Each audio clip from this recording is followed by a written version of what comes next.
Assalamu alaikum everyone. I hope all the students are okay. If the answer is yes, that's pretty good. Well, at the same time, I also expect that all of you have started working on phonology and the world of phonology.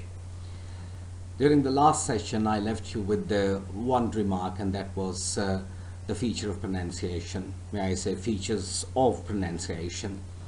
And I simply gave a passing reference to understand what are the names, in fact, you must remember. And I still remember that when I was talking about the self-assessment component during the last session, I said the only thing you need to know is that you must remember what are the names. What are the names if somebody is saying what are features of pronunciation? So what are the things, what are the names, what are the terms you have to answer? I hope you remember. Let's see what we have today in session number 19.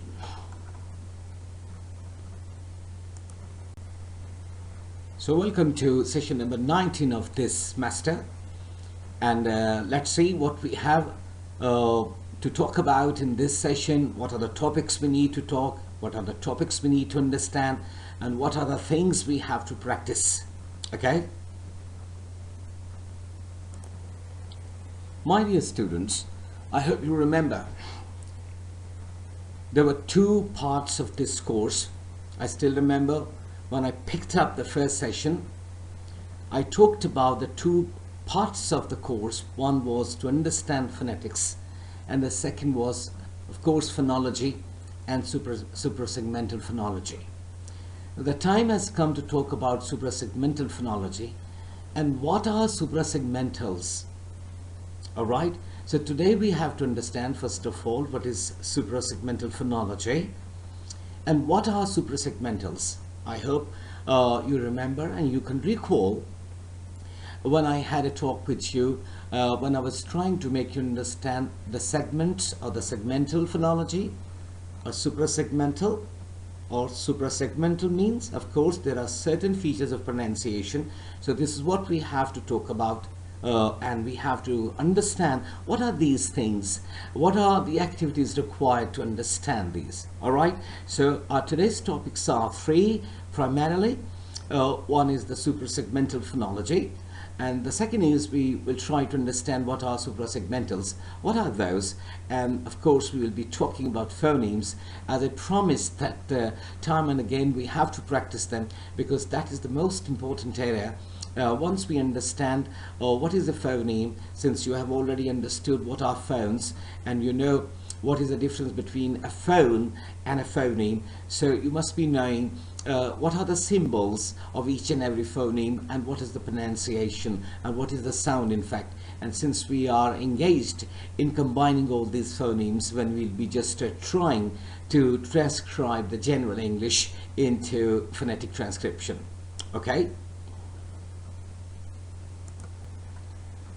Well, this slide enables you to understand what are suprasegmental features. Let's read first of all the statements and then we shall try to analyze them if it is required. Suprasegmental features are these melodic or prosodic elements in the flow of spoken language. I repeat. Suprasegmental features are these melodic or prosodic elements in the flow of spoken language. They include pitch, length, stress, and intonation. Of course, it's not easy to understand. First of all, just you read the word pitch or length or stress and intonation. So far the terms are concerned, we can understand, but what happens when we are speaking English? Are we following these terms? That's the question. Do we use pitch? What's the length when we pronounce any word? What is stress, in fact? And what is intonation? So it is very important to understand these features. If you want to be a good, competent speaker of English language, remember, you must try to understand these concepts and you should be familiarized with these terms. we shall try to understand with examples in the coming slides. Then the statement says, the most important impressions these features convey relate to the speaker's identity, attitudes, and emotional states, and perhaps most significant of all, the speaker's evaluation of what he or she is saying. That's very important to understand. I repeat, the most important impressions these features convey relate to the speaker's identity, attitudes, and emotional states, and perhaps most significant of all, the speaker's evaluation of what he or she is saying. Now that means the message is given by the speaker. Now there is a sentence over here.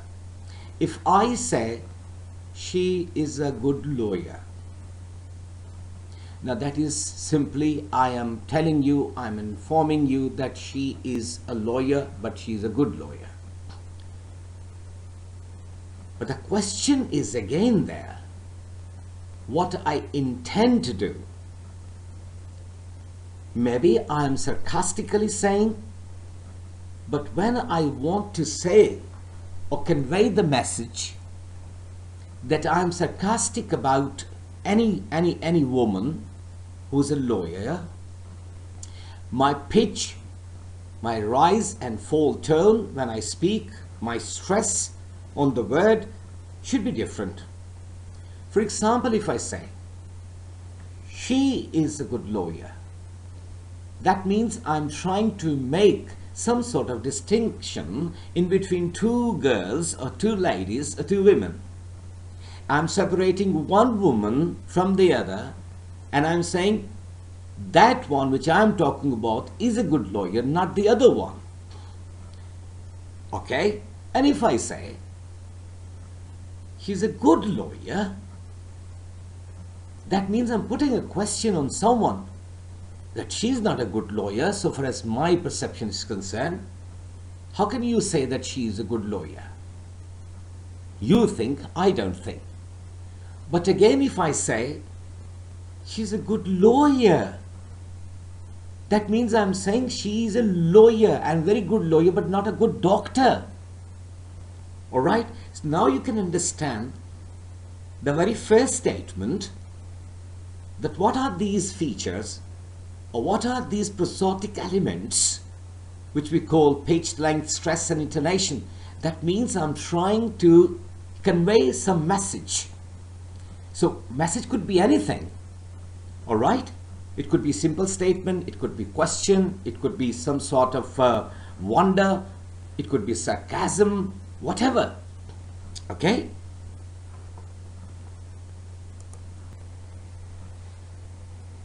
What is suprasegmental phonology? I have mentioned some terms in the previous slide. It is possible there is a confusion. Suprasegmental phonology. You came across the term stress, rhythm, intonation. Let's try to understand by understanding with examples. All right? So there are examples. You can have your own examples, no problem at all. For now, if I say stress, it is an emphasis placed on a syllable or a word. What is stress? It is an emphasis placed on a syllable or a word. I demonstrated when I said she's a good lawyer. So I spoke that sentence differently for 3 times. And for each time I wanted to convey some different meaning. Now look at this sentence. This sentence, remember, this is not sentence. This word is not sentence. Sentence. Now this sentence says, this building is very noisy. Now watch, my stress is on the word very. I repeat, this building is very noisy. I'm not stressing the word this, nor building, nor is, and nor noisy, but my stress is on the word very. I repeat, this building is very noisy. But if I want to make a distinction here, I can utter this sentence like this. This building is very noisy. In the first case, what happens? I am stressing there is too much noise in a building. Only one particular building? No. I am stressing about the noisiness of the building. Now, so where the second sentence is concerned, I am saying this building is very noisy. This building is very noisy. That means I am not talking about other buildings. I am talking about only one particular building. All right? Now, rhythm. Please do not call this word as rhythm. It is not rhythm. You have to pronounce this word as rhythm. What is it? Rhythm. All right. It's tune of the language, pattern of stressed and unstressed syllables.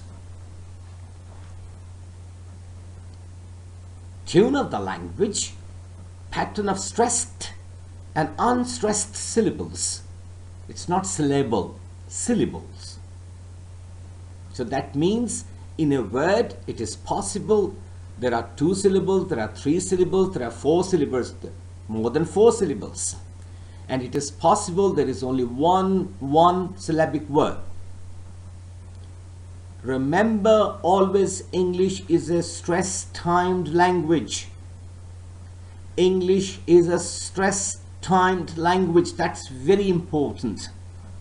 That's not the case with Chinese language. Okay? So therefore the pattern is irregular.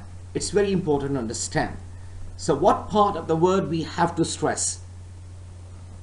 Now, so for the sentence which I uttered now, this building is very noisy. The word very is single syllabic word. Even at that time, we have to stress it to make a distinction what I want to say. What is in fact the idea, what is in fact the message I want to convey to my listener. So that's why I'm saying English is a stress-timed language. So that's why the pattern is irregular. Okay?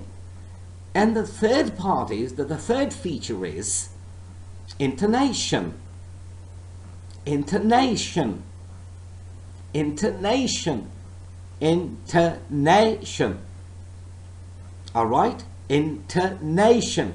So this word has got 4 syllables. And I'm not stressing all the syllables. I'm not stressing all the parts of this word.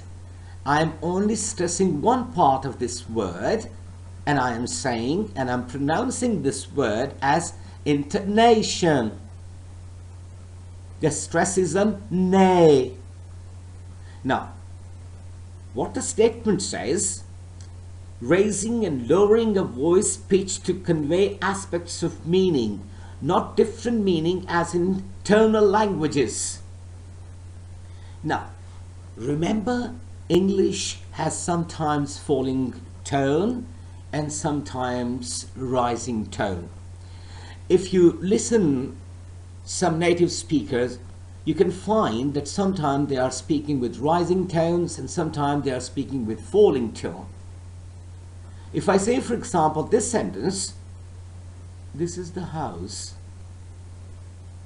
that means there is no more discussion I want to have on this statement. This is the house.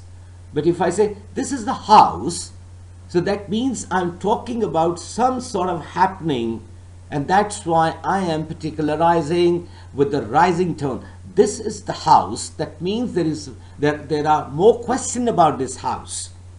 This is the house, rising tone. This is the house, falling tone. Okay?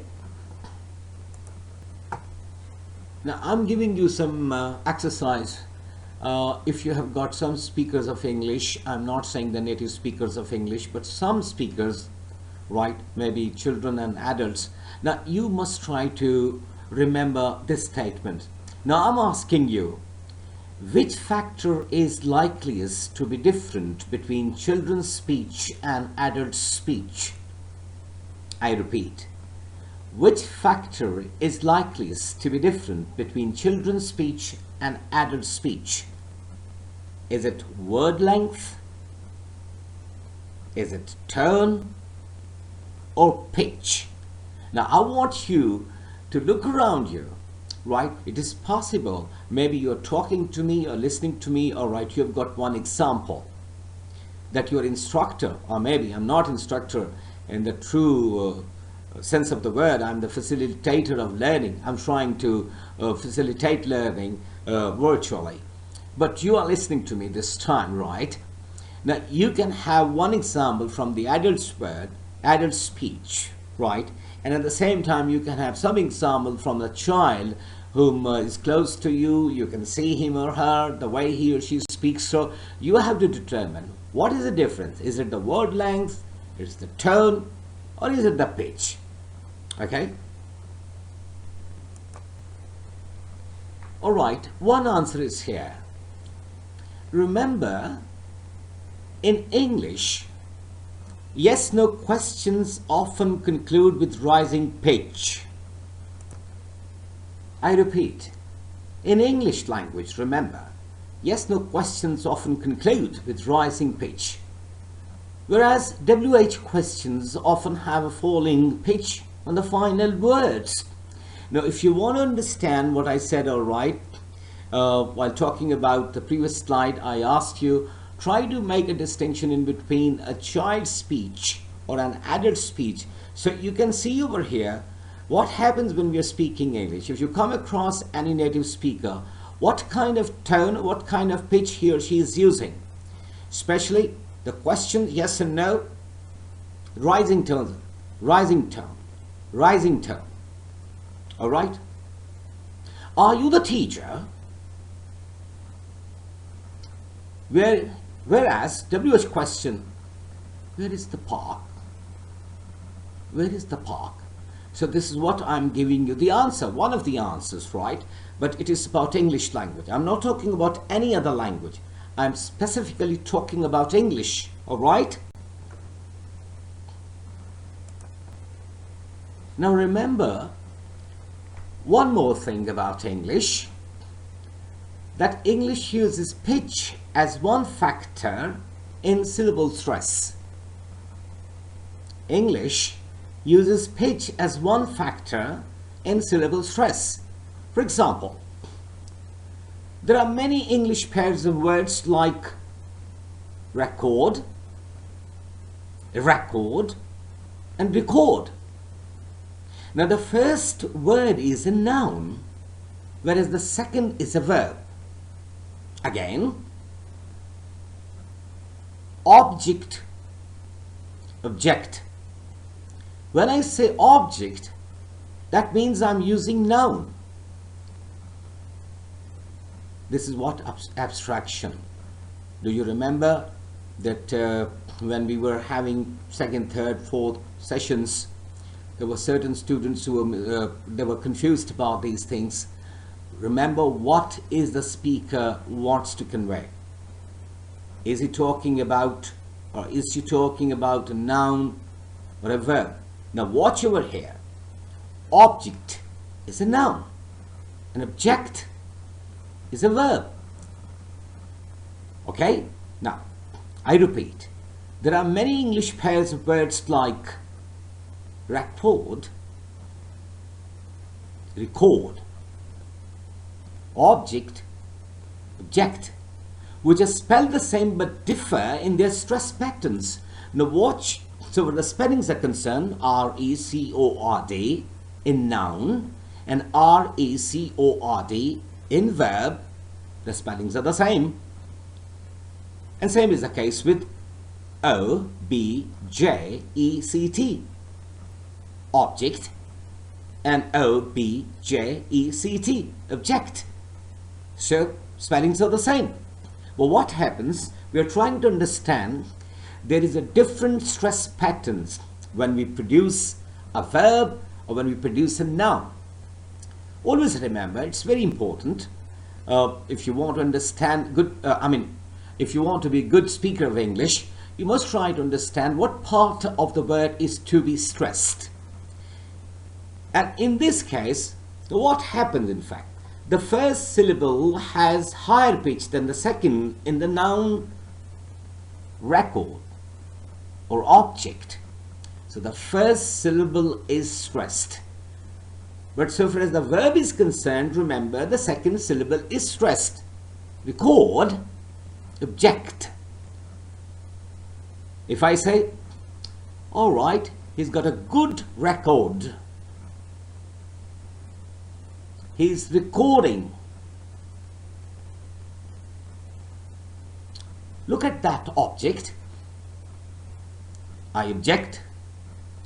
So you can understand now speaker's attitude. Do you remember what in fact the speaker wants to convey? That's very important to understand, okay? And I gave you one sentence that was, she's a good lawyer. What is the intention of the speaker? That depends upon the pronunciation and then depends upon the stress pattern of the word or the sentence. Okay? Well, after having these demonstrations or these examples, we are in the position to understand what is phonology now. So let me tell you again that phonology is the term used for the study of the speech sounds used in a particular language. Now, do you understand now? I think so that now you are understanding the concept behind this. I am saying phonology is the term used for the study of the speech sounds used in a particular language. We are talking about particular language, and this time we are talking about English. That means we are concerned with phonology of English. And here we have to understand the suprasegmental features. And what are they? Stress, intonation, rhythm, the melody of the language in fact. And do you remember when I picked up phonetics, I told you about the waves, the sound waves in fact, how do they travel? Right? Do you remember? Can you recall? Okay. And the second statement says, the distinctive accents that many learners of English have are due to differences between the phonological system of their language and that of English. There are many speakers you come across, for example, in your own country. If you're talking to a Sindhi speaker, his first language is Sindhi, right?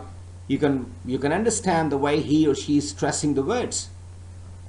Baluchis, Pashtuns, maybe Kashmiris, maybe Punjabis, and at the same time, for example, if they are native speakers at the same time of English, but there is mother tongue interference.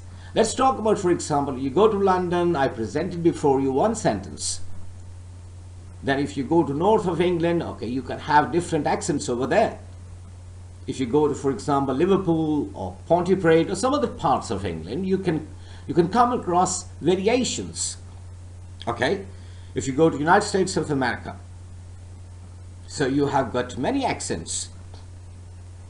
But what happens, in fact, we have to follow the model. That's the most important thing. This is what I have been telling you time and again. Again, I am saying that I am not a native speaker of English.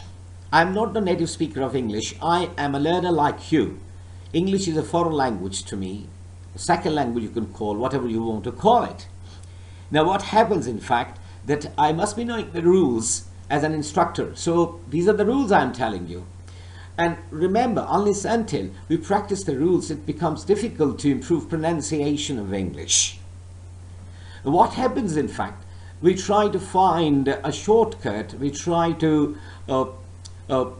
find the equivalent sounds of our own language while trying to understand English sounds. So I don't think so that's a good recipe. So my approach is very much direct, right? I cannot have criticism on it, but remember, unless until we make a direct bond with the English language and the sound system, definitely then the things become difficult if we don't have that bond. So I want you to understand now that this is the phonology of English, okay?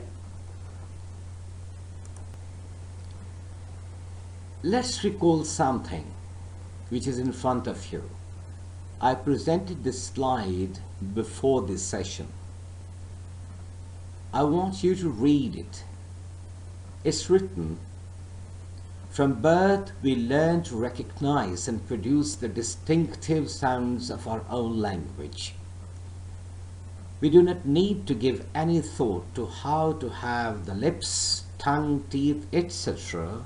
working together to produce the desired sounds." Are you getting my point? I repeat. From birth, we learn to recognize and produce the distinctive sounds of our own language. We do not need to give any thought to how to have the lips, tongue, teeth, etc. working together to produce the desired sounds. So naturally, what happens in fact? We recognize the sounds when we are talking about our language, when we are speaking our language. We produce the sounds, right? We have got distinctive sounds, whatever the language you speak as a first language. We hardly think about the movement of lips, or tongue, or teeth, whatever the articulators are. All right? How do they work together? We have tried our level best to understand what is the mechanism, what is the airstream mechanism inside our mouth or inside our body. So naturally what happens? So we have to understand that physical structure of parts of the sound system are adapted, right? They are adapted to produce native language sounds. So this is what I have been trying to tell you, that there is a distinction between the first language and the second language. Our parents never told us, all right? They never told us that, all right, you have to move your lip like that, you have to move your tongue like that, and then you will be able to produce this particular sound. No, never. Because the language, the first language, that comes natural. That comes natural to us, right? So naturally we are engaged to adapt whatever the part structures or the body parts are concerned, speech organs are concerned. So we adapt them. Why? To produce native language sounds. So this is what happens to an English language speaker, whosoever he or she is. If he or she is the native speaker of English, this is what happens to him or her. Okay?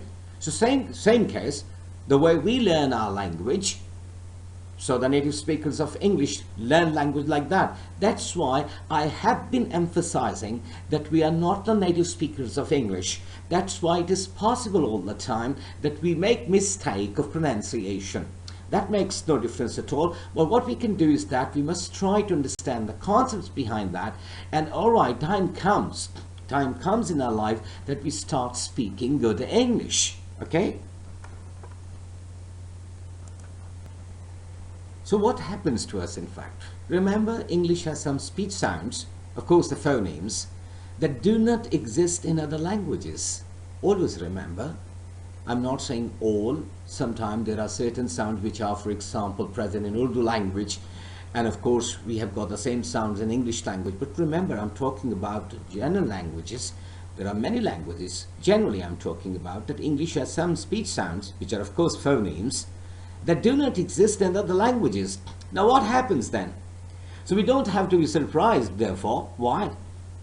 That the native speakers of those languages have difficulties producing or even perceiving such sounds. This is what I'm trying to make you understand.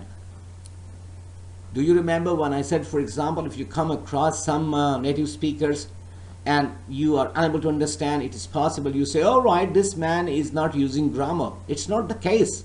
I told you our ears are not trained, and at the same time we never try to produce those sounds which exist in English. And then there is a confusion. Sometimes those sounds are not present in our language. Okay? Or for example, some of the phonemes which are in English language, we don't have those phonemes. What about vowel sounds? What about all vowel sounds of English? Don't you think there is a confusion? And I'm sure that if you have got some sort of difficulty to understand the vowel sound, it is because of this, that our language does not have those sounds, those phonemes. There could be some, but we don't have all of them.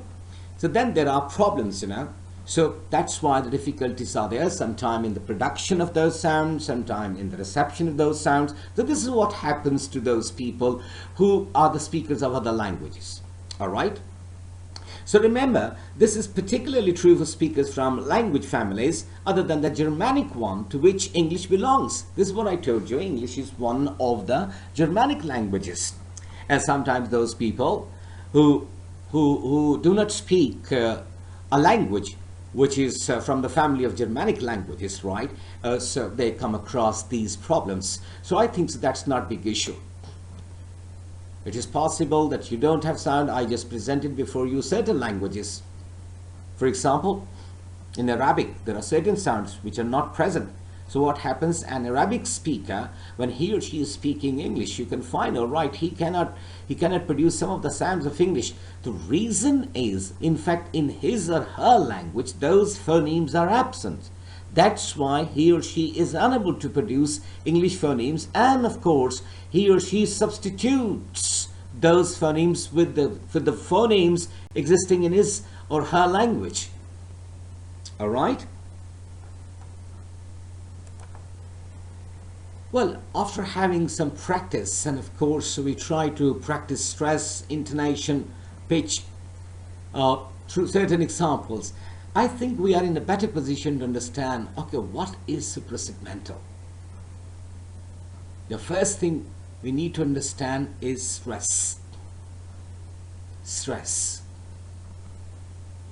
You must remember that stressed syllables more prominent than unstressed ones.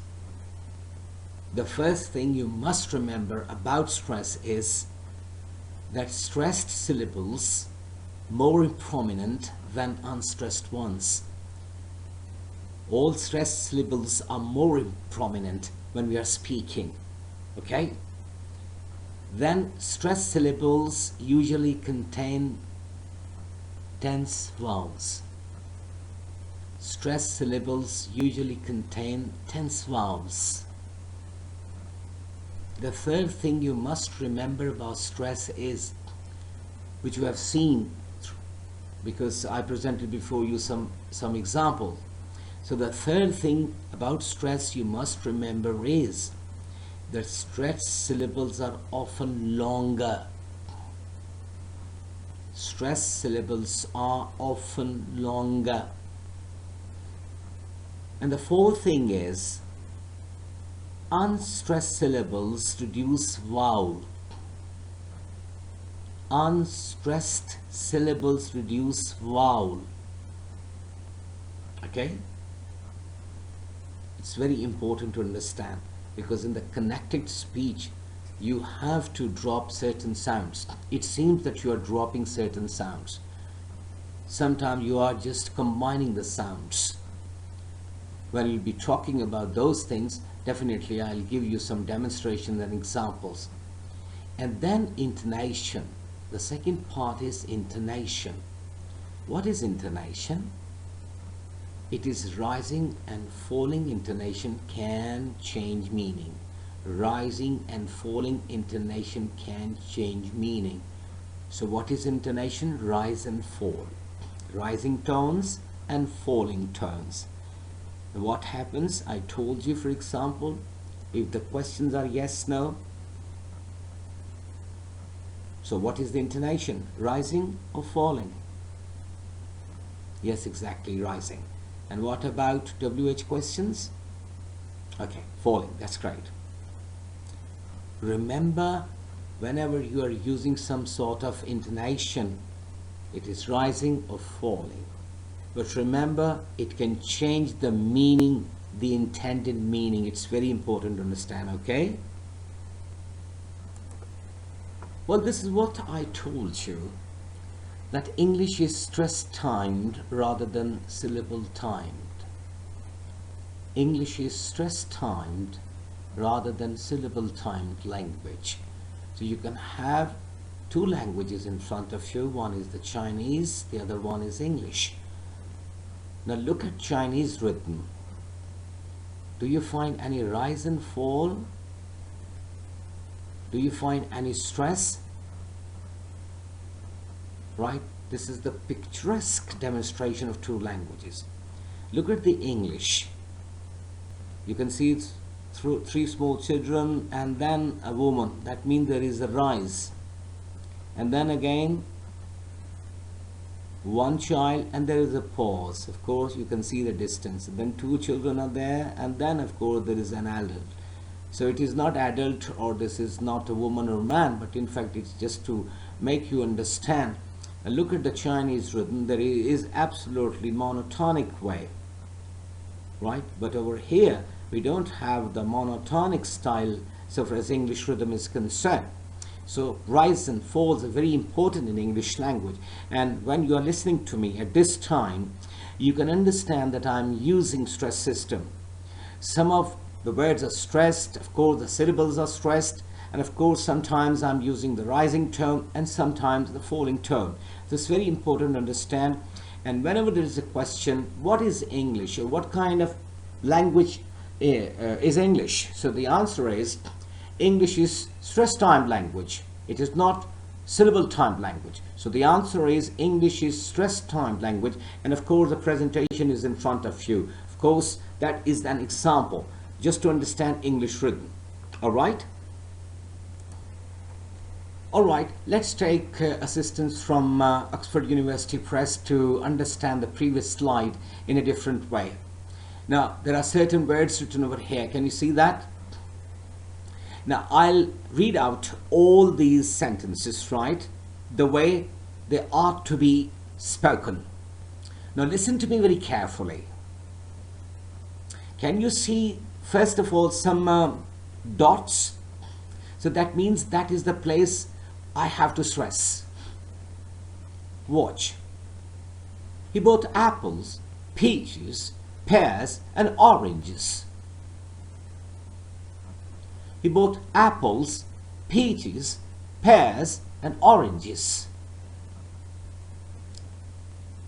Did you notice that I did not stress he and bought, but I stressed first part of apple and then peaches, pears, oranges. Let's read the second sentence. I'll have 2 pencils, a black pen and some ink. I'll have 2 pencils, a black pen and some ink. Let's read the third sentence.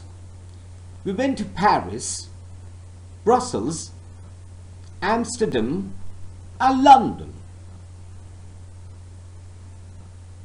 We went to Paris, Brussels, Amsterdam and London. Let's read the fourth sentence. I saw Esther, Jane, Neil and Susan. I saw Esther, Jane, Neil and Susan. Okay, now you can understand that why I said time stressed, not syllable stressed, time stressed. What I want to convey, what the speaker wants to convey, that's the most important thing. All right? Well, after having certain examples, some demonstrations, a comparative study between two languages, let's try to understand stress again. So what is stress? After having discussion and analysis, we can say that stress is the degree of force with which a syllable or a word is uttered. Now this is what is the outcome. Sometimes what happens to the students that they get confused in the beginning. And when I have seen, for example, so far as my own experience is concerned, as a humble teacher, that students in the beginning, they do not quite when things are presented before them, they get a little bit confused. So what you need to do is that you have to wait. You have to wait for the right moment. Now, we have talked about certain things. Different words, it is possible, were used to understand stress, intonation, rhythm. Now the simple words are in front of you. If somebody is asking you what is stress in English, you can say stress is the degree of force with which a syllable or a word is uttered. So that means degree of force now. And then it is also defined as the degree of prominence a syllable has. It is possible a word has got 2 syllables. For example, I'm sure where you are sitting, you've got a window. I'm not saying window, I'm saying window. So that means I am stressing the first part of this word, that is window. All right? Window. So this word has got 2 parts, and the first part, or one of them, maybe it is a verb. For example, if I'm using the verb, so one part is always stress. There is a degree of force over there. And then number 3 thing which we understand, words with more than 1 syllables have a stress syllable. This is very important to understand. Words with more than 1 syllables have a stress syllable.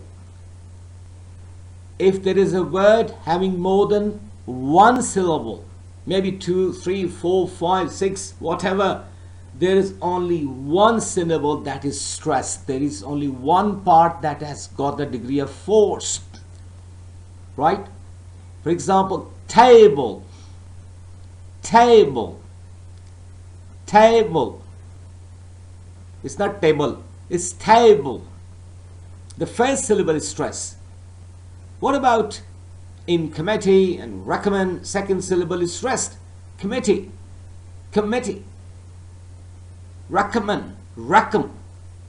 It's not r and that is stressed, right? It's very important to understand that if there is more than 1 syllable in English, there are more syllables, not 1 syllable. If the word has got more than 2 syllables, remember there is 1 syllable that is always stressed, or which has got the degree of force on it. All right? Okay. After stress, now we have to understand intonation. Intonation. Say after me, intonation. Okay. Remember, intonation can be described as the movements or variation in pitch to which we attach familiar labels describing levels.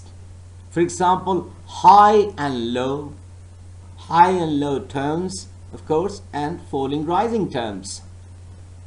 Okay? The example is high tone, low tone, falling tone or the rising tone, rise and fall of the language. So that means the way voice goes up and down in pitch. That's very important. You cannot speak English in a monotonous way, can you? I'm talking to you. This time I'm not using monotone. No, I'm not using monotone. That could be robotic if I speak English like that. For example, if I say this sentence like this, the way voice goes up and down in pitch. How does it sound? I don't think so it is appealing. Your ears don't like this kind of pronunciation. But when I say the way voice goes up and down in pitch, so that is what we call intonation. So in other words, we can say intonation is about how we say things rather than what we say. That means how we say the things that's most important. And that is the part of suprasegmental phonology, intonation. So what is intonation? Intonation is about how we say things rather than what we say. And remember, without intonation, it's impossible to understand expressions and thoughts that go with words. This is what I told you in the start of this session, that it's very important to understand the attitude of the speaker what kind of message he or she is to convey, or he or she intends to convey. That's very important. And of course, that is intonation. So please mark the point. Of course, when we talk about stress, you know, syllable, one part, degree of force, one part of the word is stressed. Well, what happens in intonation? That is the pitch, in fact. It could be high, it could be low, it could be falling, it could be rising. And it is not possible to understand the expressions and thoughts that go with words. Do you remember the sentence? She is a good lawyer. And I presented that sentence 3 times. But I wanted to convey 3 different messages. Okay? And how did I bring a different message? Through intonation. Okay? I want to present before you 2 golden rules. This is what I always believe. These are 2 golden rules for transcription. When you are supposed to be transcribing general English into phonetic transcription, remember 2 important rules are there, which I am calling golden rules. It's very important. For example, the first one is, think of the pronunciation, not the spelling. Think of the pronunciation, not the spelling. Instead of letting yourself be mesmerized by the written form of the word, look away or close your eyes and ask yourself how you actually pronounce it. The most important thing is what I am telling you, my dear honorable students. Think of the pronunciation, not the spelling. When you are going to transcribe general English into phonetic transcription, remember what you think is that what is the pronunciation of 1 word, 2 words, whatever the words you have to transcribe. So this is very important for you to remember that you don't have to run after the spelling of that word, but what's the pronunciation. In the coming days, of course, when we shall be closing this semester, inshallah, we shall be able to transcribe general English into phonetic transcription, and we shall be able to transcribe that English, of course, general English. But how is it possible?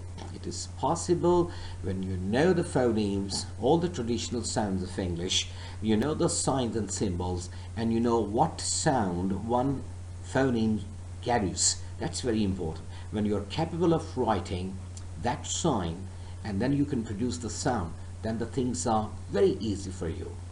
Okay? Rule number 2. Use 1 symbol for each identifiable sound. What is the second rule? Use 1 symbol for each identifiable sound. It's very important. You have to use 1 symbol, 1 phoneme for the sound which you hear. Okay? For example, in many cases, the orthography, I hope you understand, and this is a new term, maybe to some of you, but not all of you.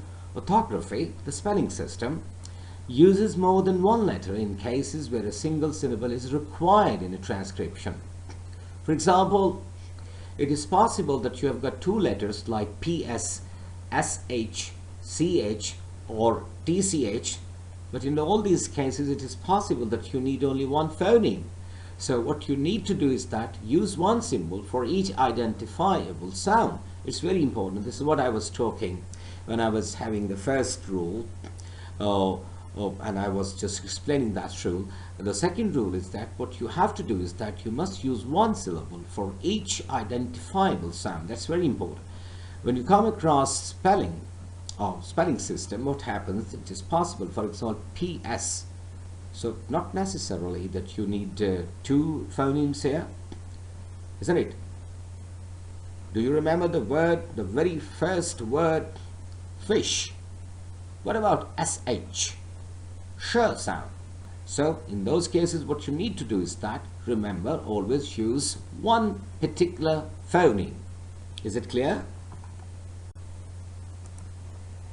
Well, broad and narrow. What is broad and narrow? Broad transcription and narrow transcription. Now, these are the things you must store in your mind. What is broad, or what are broad transcriptions? Represent only contrastive sounds, phonemes. And phonemes are always written in slashes. Broad transcriptions represent only contrastive sounds, which are phonemes. 2. Broad transcriptions enclosed in slashes. You can see slashes. And then broad transcriptions generally use only alphabetic symbols. Generally. And what are the narrow transcriptions? Remember, narrow transcriptions represent phones. And they capture as much phonetic detail as possible. 3. Enclosed in brackets. So phonemes within slashes, phones in brackets. And narrow transcription can require use of diacritics. You might have seen one sign. For example, there is a word resume, but the second is resume, what you call CV, resume. Can you see there is a diacritic on last E? Yes, exactly. Can require use of diacritics. All right? Well, whatever you do, remember, you don't have to forget these 44 traditional sounds of English, what we call phonemes. It's very important, my dear students, that if you want to understand, and if you want to understand phonology the way, of course, a learner should be learning or understanding, please, this is my humble request, that you must try to grasp and master the 44 traditional sounds of English. And you know them, 24 consonants are there, and then we have 20 vowel sounds, and we understand that we have got 12 pure vowel sounds, and we have got 8 diphthongs. Of course, at the same time, we have got 5 triphthongs. But I want you to understand, I want you to know the symbol and sign of each and every phoneme. And at the same time, you must be able to write them to produce the sound of each and every phoneme, because things become a little bit difficult without understanding these sounds of English. Since we are talking about suprasegmental features, and it's very important, without understanding phonemes, if you are unable to write the symbol of any phoneme, how is it possible that you can convert the general English into phonetics? It is not possible to convert general English into phonetic transcription. You need to know, you must grasp, you must understand, you must be capable of writing all the signs of each and every symbol, and you must be able to produce a sound at the same time. Alright, so this is what you already know. As a reminder, we have consonants. You can see f, v, th, the, s, z, sh, j, h, p, b, t, d, k, g, ch, j, m, n, ing, l, r, g, and w. Okay? So here are vowels. First, the pure vowels: e, I, a, ah, oh, o,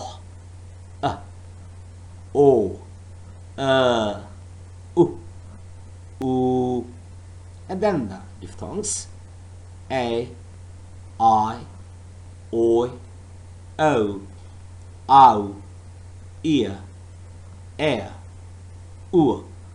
and some triphthongs are here: ow, oi, I, okay. Well, the last part of our session is always a self-assessment component. This is what you know. Today I want you to tell me that what do you know about suprasegmental phonology, and you have to explain. And the second thing, which is very important, I want you to write all phonemes together with keywords and